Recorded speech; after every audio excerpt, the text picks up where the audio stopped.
Well, good evening, folks. Welcome back to the farm. As you can see, I've got my woolies on because winter's starting to creep in here. We got our first half decent, well, I wouldn't even call it a respectable snowfall, but enough to change the color of things around here. But this morning it was minus 15 at the farm. Right now it's warmed up to about, a balmy minus 8. So that's still enough that makes the old ears tingle. So I dug out the woolly hat. Got a couple of big chores to do here this evening. Got to get the tractor fired up and get a round bale over to our market lambs. They're a couple weeks away from going to market here. Just waiting on tags from the Wool Growers Association. So I'll get them all fed here tonight. The sheep in behind the shop here, I'm gonna pack them square bales. I got square bales on a flatbed trailer over there that I bought not last year, year before. Figure, well, I might as well use them up because they're just under a tarp, and well, tarps only last so long, and I didn't really want to move another 100 square bales into the barn and tie up a bunch of extra space there. But with that, I got to come back in the shop here this evening. Holy man, the wife's really got that fan just a spinning up there.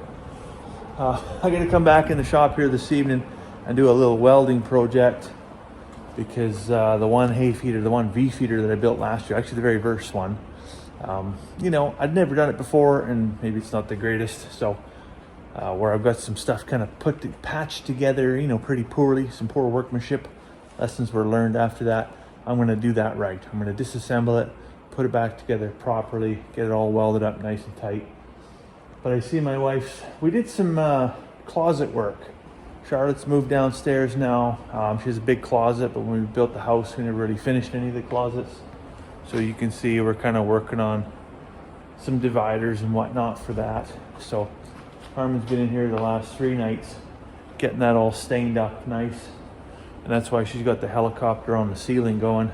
It's very aromatic, quite pungent really. It almost smells like pure gasoline in here.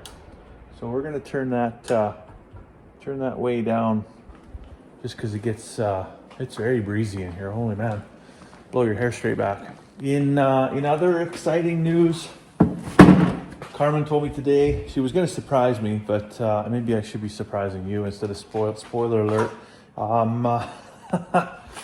There may be a new addition come to the farm tomorrow. We've been keeping our eye out for another Great Pyrenees LGD. So we have Big Ben out there right now, does a fantastic job, but we kind of ruined him. We turned him into a big softie. He's more of a pet. He doesn't really like to stay with the sheep. He does put in a lot of overtime, and he puts a lot of miles around the farm, does a really good job of protecting, but he doesn't stay with the actual flock. He comes back up to the yard. And so I really want a dog that will stay with the flock and just live with the flock.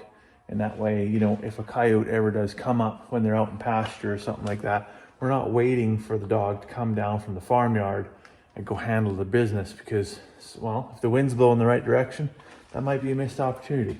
Anyway, so the wife found some pups over in Crooked Creek, which is, it's about an hour from here, just shy of an hour, I think. So she's going to go look at them tomorrow, and we'll maybe be bringing a new friend home. So just over here with the sheep, this is the style of V-feeder I got. Made it out of a chemical tote, actually. Worked out really good, just the cage for the chemical tote. Cut the sidewall out of it, V'd it together. Works perfect to hold, well, you can see that one's got 1 square bale in it. I could probably fit 2 or 3 in there if I really wanted to. But this very first one I put together, I used some hose clamps down here in the bottom to hold the V together. And while that was it was an okay idea, it wasn't a great idea. So now after the animal's roughhouse with it, you can see the stability issue that it comes up with. So I don't got time for that. I do, however, have a couple minutes this evening to drag that thing inside and buzz it with the MIG welder and make that thing solid as a rock. Of course, got some leftover hay and debris in there from last year. I haven't used this to feed hay at all this year. I've been using this one. So I better get this thing tipped over, because welders and old hay generally don't make for something good in the shop. I made a rookie move the other day. I even just talked about this in my last video about putting these garden hoses away. Well, it's pretty stiff, right? I left it hooked up to the tap, So that's froze solid. I can't get any water out for the sheep. So that means I'm using Shanks's pony. I gotta carry it from another tap and pack it in a jug. Usually I would just have an open-ended garden hose that I would just run down the hill and I would let it drain naturally. And then every day or every couple days, if we haven't had snowfall to fill up the water trough, then I'll just fill the trough. But I missed the boat on that one. I thought I was ahead of the game, but obviously, well, we all mess up once in a while. You know, it's kind of funny. Just a day or two ago, this whole place was just teeming with migratory birds. There was probably close to 20,000 geese out on that lake over there, but you can see it now. It's looking pretty white. That's all it took was -10 and a half a dozen snowflakes, and there's not a bird for 40 miles. Even the crows and the magpies have disappeared. So it'll be all quiet here. It's kind of interesting the spring and the fall when they all come in, because you get all the geese and the ducks and everything come in. It's really, really nice.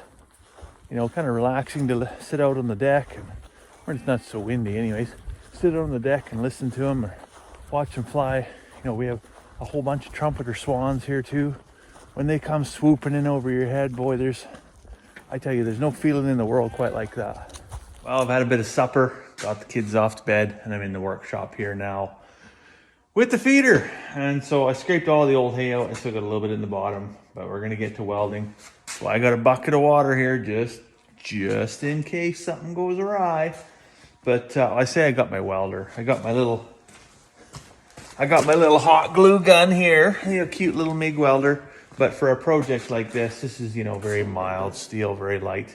You know, I use the old stick welder. I'd probably burn more holes than I would actually patch things up. So this little MIG works pretty good. 110 volt plugs right into the wall. So it's just awesome. I've had that thing for well over a decade now, and it's been amazing. So I'm gonna get to where you can see, you know, it's tough to tell outside, but you can see the kind of the stability issue.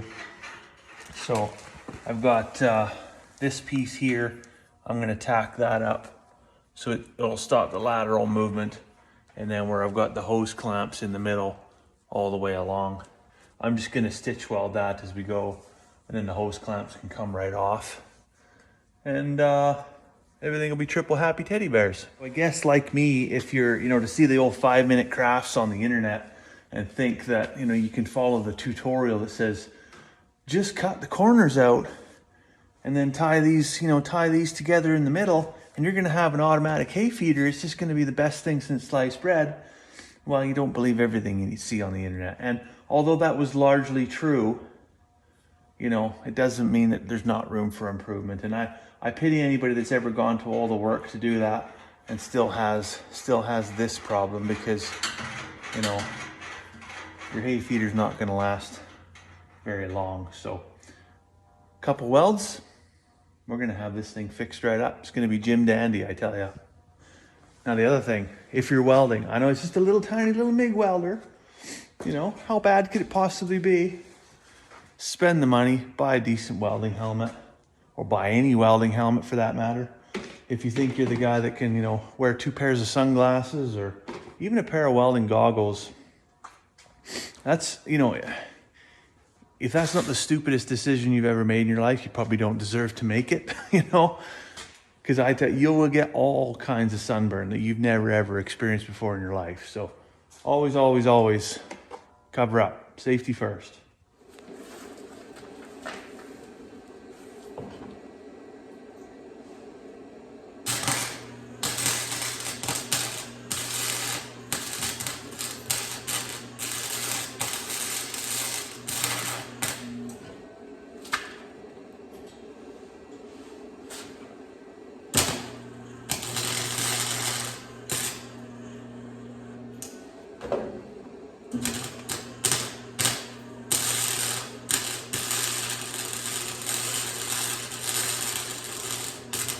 One thing I am doing is I'm pulling off these top braces.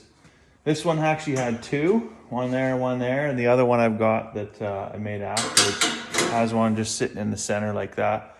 And I thought originally that it would, you know, assist in some way with the stability, but I found that really doesn't contribute at all to stability. That's not there. It's still pretty solid.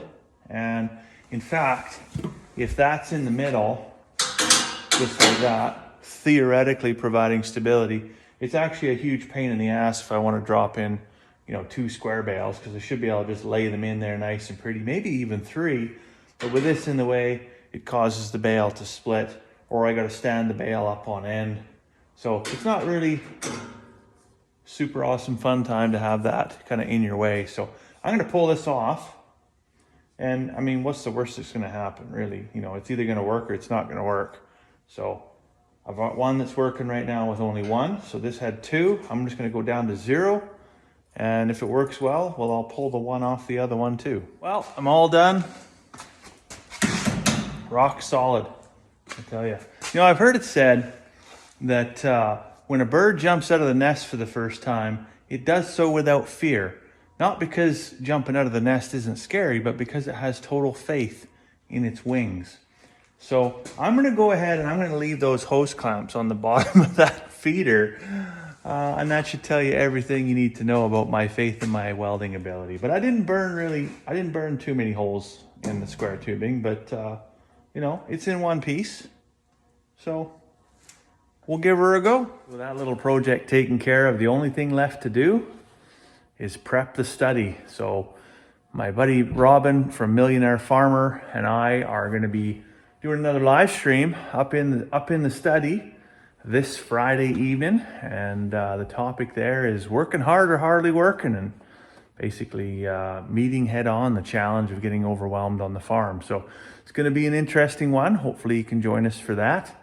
If you can't join us for that, of course, everything gets uploaded to our YouTube channel. It's called Smoke and Oak. So feel free to check that one out. But if you can make it, we'd love to have you there. Join the live stream. Of course, as always, we have a giveaway as well. So hope to see you there. But for now, I better take care of that. And I'm going to head inside and fetch up a cup of tea. So I'll let you go for now.